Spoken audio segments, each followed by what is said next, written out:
Oof, hey you guys. It's Jim Warrior, Jim, Jake, whatever you want to call me. Um, what I want to talk about today isn't. I don't know. I guess I'll just jump into it because I feel like it's gonna be something really big and from the heart. So, I want to talk about darkness. Bum bum bum. Like darkness. Darkness and the shadow self and pain and negativity, because we know that negativity and pain isn't the same thing. That's just darkness, right? Darkness is a fundamental force of nature. Darkness is the shadow, right? There's physical darkness and there is emotional and psychological darkness that we all we all have. um Particularly for those of us who are like heart-centered people, right? We feel so much and we're ruled by our emotions. We don't try to control our emotions. Our emotions are kind of our guiding force in the way we see the world, right? But regardless of what type of a person we all feel darkness and we all feel pain. We all have pain put upon us, but we also put pain upon ourselves. And that's what I want to talk about.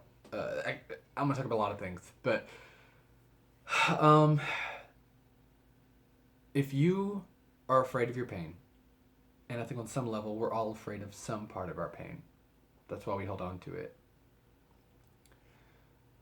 If you are afraid of pain and you know what it is, you're afraid of something that has hurt you in the past, a person, a place, an event, or whatever,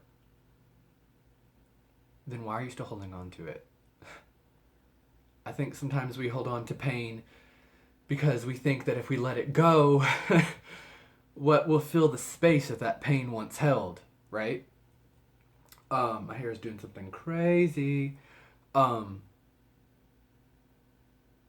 what will fill that space that the pain once held? And some people say the answer is love. Some people say the answer is light and positivity. And, maybe that is sometimes true. But to be honest, I think it's okay not to know what's going to come after something. If we're truly living in the moment, living now, then we don't have to worry about what's to come. We can trust in spirit, that in the gods, that we will be okay. I mean, look at where you've gotten to now, at this point in your life. Look at where you are. You don't have to like it, but look at where you are. And look at where you've been. Okay? You're still here. No matter what it was that caused you this pain, you got through it, didn't you? You got through it. You're still here. You survived. Congratulations. You survived your pain. You survived darkness. You survived negativity. So let go of whatever it is that happened. Um, I think ways to let go of pain can be. I'll give you an example to the way I let go of pain, and it's exactly what I'm doing right now. I adorn myself in images that I find to be powerful and courageous. I get crazy and dress up. I adorn myself in makeup. Put on all kinds of jewelry. I cathart at my altar. Okay? I sing songs that are angry, songs that are sad. I sing and I cathart and I write and I scribble and I paint and I kind of go into this madness, right? This controlled madness, this allowed madness. And then when the time is over, I walk out of the circle and I leave that madness there and that pain there. Okay? I don't take it with me. I enter into the circle thinking, this is what I'm going to get rid of. Hatred towards my family, hatred towards life, depression about life not being fair, depression about seemingly people who do bad deeds getting ahead and getting rewarded, and those of us who are honest and try to do good deeds getting punished and taking the blame for the things that the bad people have done. Stuff like that. I'm like, you know what? Fuck it. Whatever. Let it go. Right? In fact, Let It Go is one of the songs that I sometimes belt out. I'm not ashamed to say. But yes, today can be the day that you start letting go of your pain. And it's not going to happen all at once. You're not going to cast a circle or a compass or whatever you do in your magic, and it's going to be gone after that one time. One spell's not going to get rid of depression or unhappiness or angst or anger or rage or hate. Okay? You are going to get rid of your pain, anger, hate, and angst through slowly chiseling it away. Okay? We're pagans, right? We live our lives by the seasons. The seasons are a metaphor for how things work. It's not just the external world that works off of seasons, right? We do internally as well. We are our own universe, okay? Things take time. And I know that can piss you off. It pisses me off. No one wants to go through the weathering of the storm. They just want the storm to come and go. But guess what? That's just not how it works most of the time, okay? It's not. Shit happens, and then we have to deal with that shit. And yes, I think a part of the process of dealing with shit is ignoring the shit, fighting the shit, and pretending like the shit's not there. But then once we get through that, we realize the shit's still there, and we got to get rid of it. But that's where I think a lot of us get stuck, myself included. And you got to find ways to deal with your shit. You just have to be willing to deal with your shit. And I think once you make the effort of saying, yes, I'm going to deal with my shit, the shit starts to leave. The shit starts to leave. Ways to deal with the shit appear, and the shit starts to leave. Okay? I think a lot of the times we use our pain to punish ourselves. We continue the cycle of abuse that someone put upon us. We accept the lies that we've been told. I'm ugly. I'm not pretty enough for this person or that person. I'm unlovable. I'm disgusting. I will never have a good job. I will always be unhappy. I'm going to burn in hell with 2 L's. Whatever those myths are that you've been told, make the effort to let them go. Notice if you're still holding on to things from people that you don't even like and that aren't even a part of your life anymore. There's a reason why sometimes we will take the effort, which is a big step in getting rid of pain, but or at least exercising some of the pain you have. Because it's debatable whether you truly ever get rid of anything, right? But we won't get into that discussion because we're trying to be happy here. But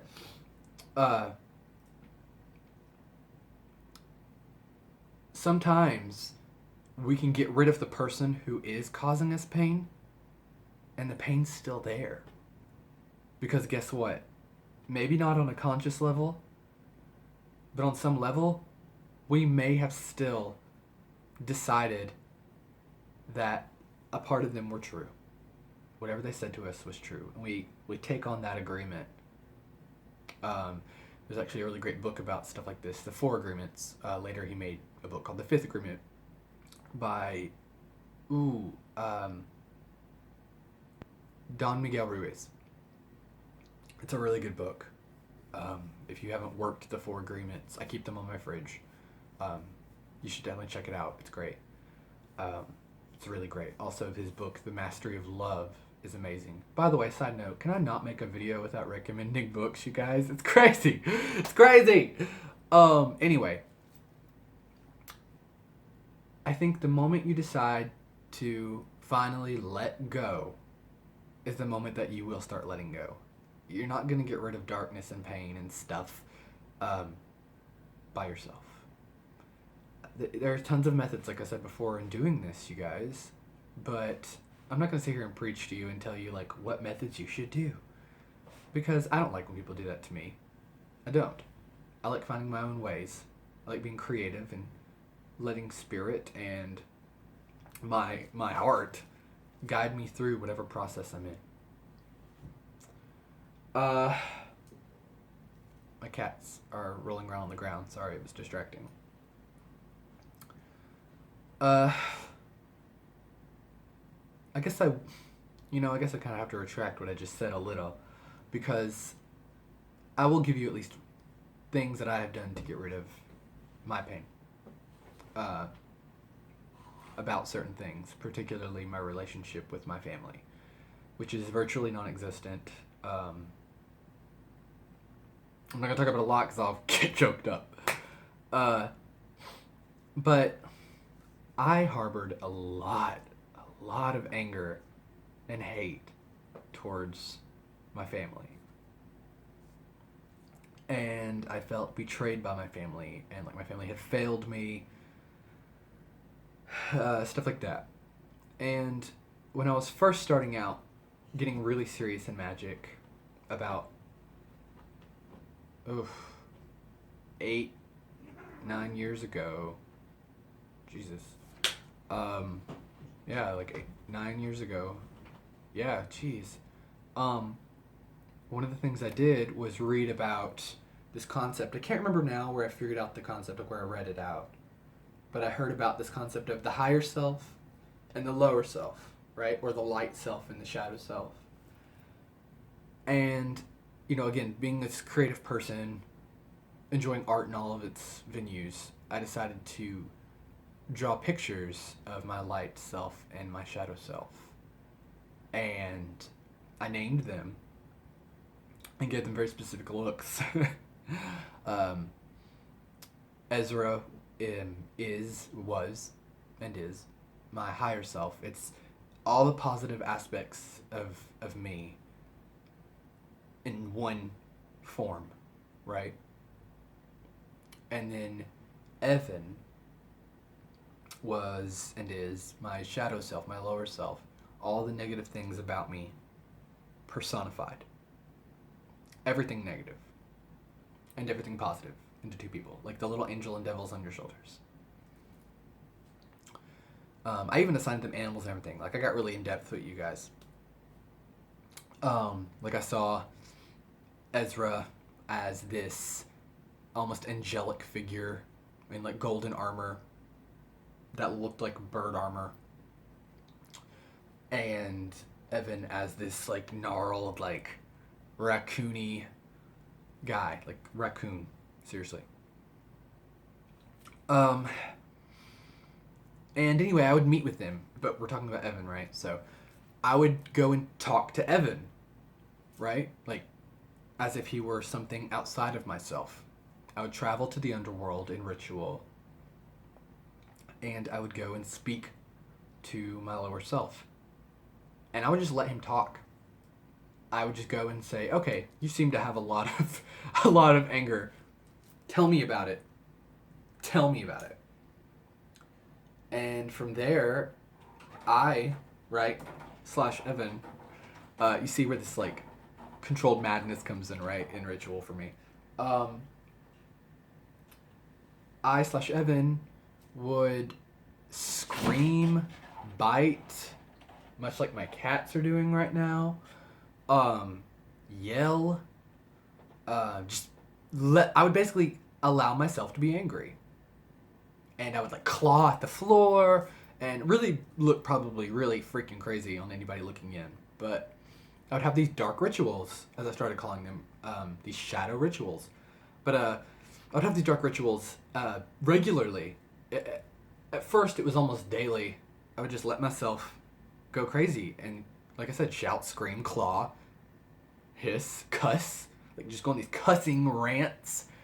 And from there, it slowly started to evolve as I got that kind of like surface level angst out of me, and I kept doing it and kept doing it. As I went back and back and back to do this, I eventually got to something deeper. I got to the point where I didn't want to do that anymore. It was physically exhausting. And so instead, I would start saying things to the people that had hurt me as if they were there with me / Evan. So I would visualize a family member, and then instead of just cussing at the ether at this point, I would just cuss right at them and say everything I ever wanted to say about what I didn't like about them, about what they had done to hurt me, etc., etc. And it was awesome. It was awesome. And you can just imagine where it went from there, right? Just bitching, screaming, and crying by myself and then at people. It was really great. See, there's a bit of a topic I'm not sure that I want to bring up with these dark rituals, but I guess now that I've mentioned it, I kind of have to. I don't know how it's going to sound to anyone, but oh well. But I would also visualize, in some instances, now remember, disclaimer, I was really angry. There would be instances where I would imagine myself even, you can take this as unhealthy if you want, but even like, see, this is hard to say out loud, even like harming people in my mind, or in the shadow world, right, in the underworld. Not always the people that I was angry at, mind you, that is almost kind of crazy, but it would just be people, like these forms, and I would like murder them. Like I would just use them as like human, like, things that you kill. I don't know the word I was looking for. And it was really cathartic. Really cathartic. I think we all, like I said, have darkness in us. And that was me / Evan doing what I think we all want to do on a biological, instinctual level. But you guys, it was amazing. Like I said, I would do these things, and then it was like they were exercised from me, and I didn't feel the need to do them again. I didn't feel the need to ever go back and do that again after a couple of times.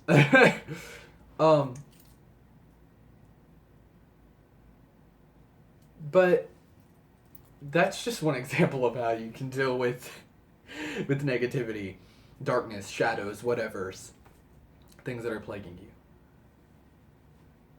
You know, a lot of people call this shadow work, what I'm talking about, I guess. So that's really what we're talking about here, right? People always say that it's not easy to deal with shadow work. And I would agree with that on a surface level. I would say, yeah, you're right, it's not. And I think shadow work is not easy when we're talking about reprogramming the dark or negative or whatever patterns that we've developed, parts of our personality. Like, say you're overwhelmingly rude to people, and you have become aware of it, and you're like, wow, I am rude, and you want to deal with that. That's shadow work, and that's going to be difficult because you're reprogramming your brain to not be rude. And you're going to the heart of the problem of what makes you want to be rude to people, and you're pulling that out. Yeah, that's difficult. That's really difficult. But I think that kind of like healing the inner child, dealing with surface pain, daily pains that are put on us, and angst and unhappiness isn't that difficult. I think the more you say it's difficult, the more true it's going to become, right? And if you go into pain, I'm hearing something very suspicious right now.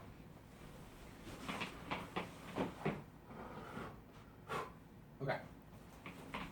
If you go into pain